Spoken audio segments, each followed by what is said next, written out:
Movies have lied to you about this one. No exploding, no instant freezing, no eyeballs popping out of your skull. What actually happens is slower, stranger, and in some ways, worse, because you would be fully aware of most of it. There is a 30-year window of real medical data behind every entry in this video, and 3 confirmed human deaths that prove every word of it. Decompression, the first 15 seconds. If a spacecraft loses pressure and you are exposed directly to vacuum, the immediate threat is not what you think. Your body does not explode. The danger is oxygen, or the sudden lack of it. The instant pressure drops to 0, the air in your lungs rushes out completely. The only oxygen left is whatever is already dissolved in your bloodstream, and that runs out fast. NASA's own biomedical data places useful consciousness at roughly 9 to 15 seconds after full exposure. After that, you black out.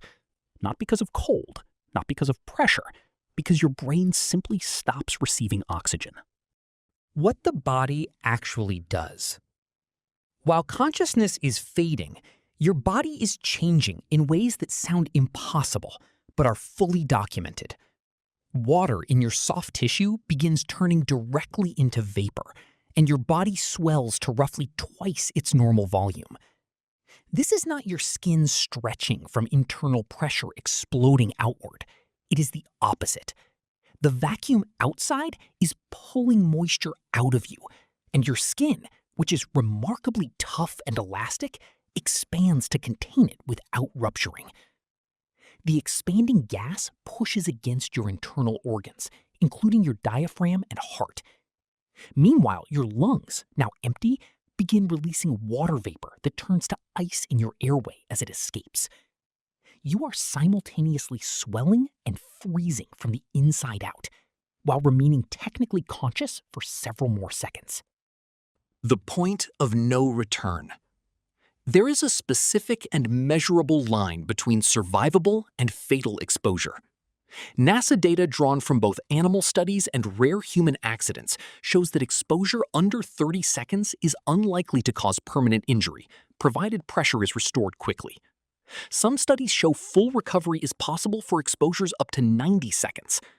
Past that point, the outcome changes completely. Full-body vacuum exposure beyond roughly 2 minutes has never resulted in successful resuscitation in any documented case, animal or human. There is no recorded instance of anyone surviving longer exposure. The window is brutally specific, and once it closes, it does not reopen. Soyuz 11, the only confirmed human deaths. This is not theoretical.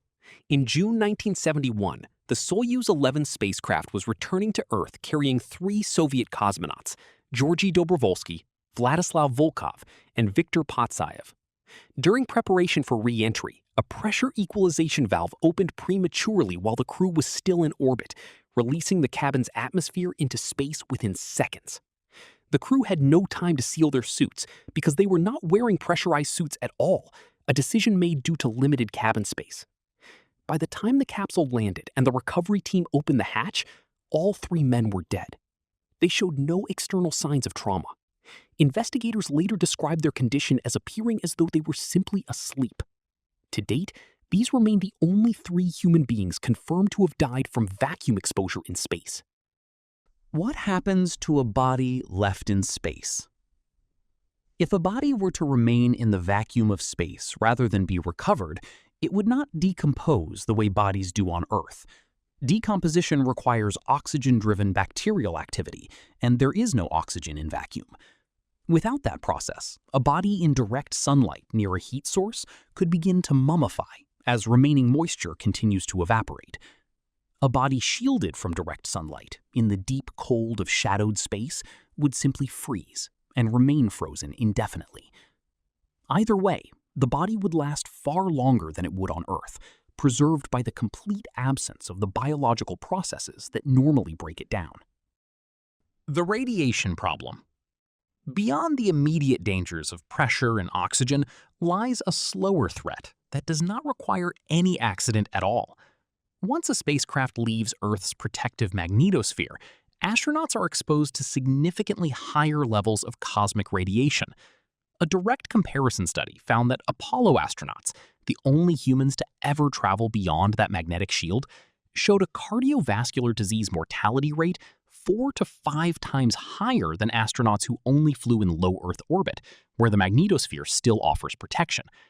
Researchers believe this radiation may damage the vascular endothelium, the inner lining of blood vessels, in ways that manifest as heart disease years or decades after the exposure occurred.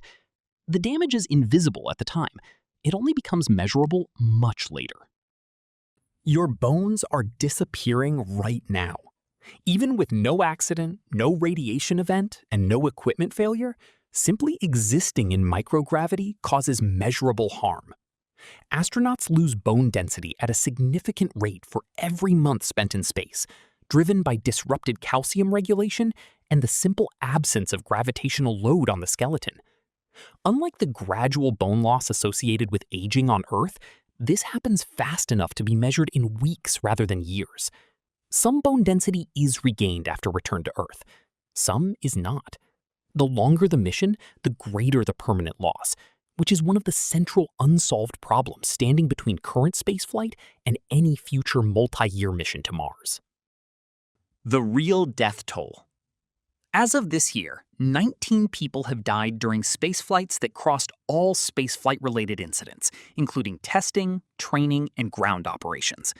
These numbers include the 3 Soyuz 11 cosmonauts, the crews lost in the Challenger and Columbia disasters, and dozens of test pilots and engineers whose deaths rarely make it into the popular history of space exploration at all. Space has never been forgiving of mistakes. It does not need to be dramatic to be lethal. Sometimes a single valve, opened at the wrong moment, is enough.